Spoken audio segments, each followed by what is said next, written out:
time to kind of digest the BYU game. What stood out to you about the offense, maybe why it clicked a little better? I think it was a lot of stuff I was saying after the game on Friday. Just we were a lot more physical up front. We got good push. Our backs ran really hard. Our receivers did a lot better job of blocking in the run game.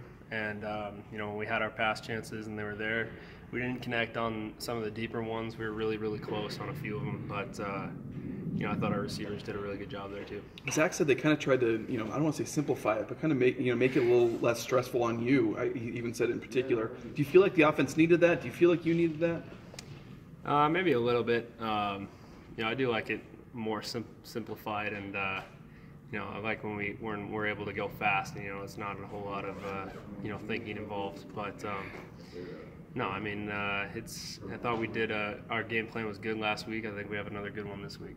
How hard was those when I asked you the game, but just the way the season had started for you and having the, being injured and then just having the stats and stuff weren't where you wanted and rotating in with Montel. I mean, not really kind of how you thought the first 4 or 5 games would go for you. How tough has it been? I think the toughest part was just starting 2-2. That's definitely not how we wanted to start it. But at the same time, the attitude around here has been, since this offseason, we want to win the Mountain West. So that's really been our main focus, and we lost those 2 non-conference games, but at the same time, I don't feel like there's been any panic around here as far as, where we feel like we're at as a team. We know what we got ahead of us, and, we're looking forward to conference play. You haven't dealt with it, maybe you have, but a ton of adversity, kind of like the way these 4 weeks had gone. I mean, coming in as a freshman playing, having success, and what was it easy to kind of move past it and keep your head up, or was there some days or nights where you had to call your parents, or how'd you handle it all? Yeah, no, it was probably the toughest time I've had since I've been here. I've never gone through a stretch of not throwing a touchdown pass in 4 games. I didn't play one of those games, but no, it wasn't an easy time, I don't think, for sure. But at the same time, I've just been kind of focusing on getting better, focusing on what I can control, and that's going out there every single day at practice and working hard, getting better, getting guys around me better on offense, and I think we've done a good job of that. How do you feel about playing San Diego State? What stands out to you about those guys and that challenge? Obviously, have been the leader in the conference the past few years, winning the conference championship. So it's going to be a tough matchup for us. They're off to a great start this year. Their defense plays physical. They fly around. Their backers are active. Their safeties are active. Their corners come down and tackle as well. So they do a really good job on defense, and it's going to be a challenge for us. I know you guys are kind of trained to say every game's our Super Bowl, every game. We take every game 1 game at a time, 1-0, that kind of thing. But when it is the team that's held the trophy, you guys won a hold the last 2 years, and you're at their top 20, and it's on the road. What kind of test is this to see where you guys stand? And has this been a game you've had circled for a while? Yeah, I think it's a big game for sure. You're playing a top 20 team on the road and somebody that's been the leader in the conference for the past 2 years. So it's definitely not just another game. It's one that it's the most important game for us right now, and we're looking forward to that challenge going down there and playing a team that we know has been good the past 2 years, and seeing where we stack up. We asked you about this game back in media days. It's obviously been a game that's been a lot of people have been looking forward to for a while with not playing the last 2 years. Yeah, no, for sure. It's going to be a good one.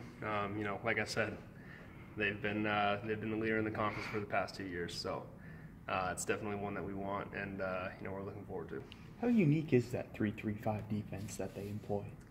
Yeah, they ID it as a 3-3-5, and they move a lot of different guys around. So it's really not like a true 3-3-5 like stack look. They're going to give you their Mike, the guy that they ID as their Mike linebacker, is down on the line of scrimmage a lot of the time. So you gotta ID the guys that are going to be playing in certain situations, and we got to do a good job in the run game. Knowing where they're going to be fitting and things like that. So. They do a good job of that. They definitely disguise, what they're trying to do very well. But at the end of the day, it's, they try to keep it simple in the back end for sure. A topic that's been common around here forever is now one of the hot ones in college football is the late kicks. Chris Peterson's talked about it. Urban Meyer's been talking about it. How do they affect you guys? Is it something that takes a couple days to recover from? You're such an old hat for you now. But how much of a difference do you notice playing those late games? It's it's worse on the road, I think, because you get home, like especially this week, we're gonna get home at like 5, 6 a.m. But I mean, as far as the game time goes, it's really not that big of a difference. I like playing night games. I mean, whether it's 10:30 at night when we start, or it's 7 o'clock, it's dark. Either way to me. I mean, I'm not really focused on what time it is during the day. I mean, probably worse for the fans, but yeah, it doesn't really affect us that much. Do you get your iPad out and watch the game right away on the way back, or do you sleep, or what do you do when it's 3 a.m. and you're flying back? I usually can't. I mean, depending on how the game goes, I have a hard time sleeping usually. So yeah, I'll pull it up on the iPad. I like to go through and watch some of the plays and most of the game, and see where we could be better. Just initial look at it. A little weird asking the quarterback this, but I know you have a unique perspective. Garrett Larson making the move from guard to center. How difficult is that, and how seamless did he make that Friday against BYU? Yeah, Garrett's done an unbelievable job. I think he, really had a great game last week, and that's definitely not easy.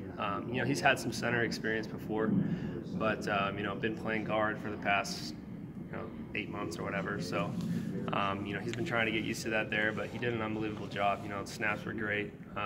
He did a great job communicating with the rest of the guys, and that whole unit really had a good week.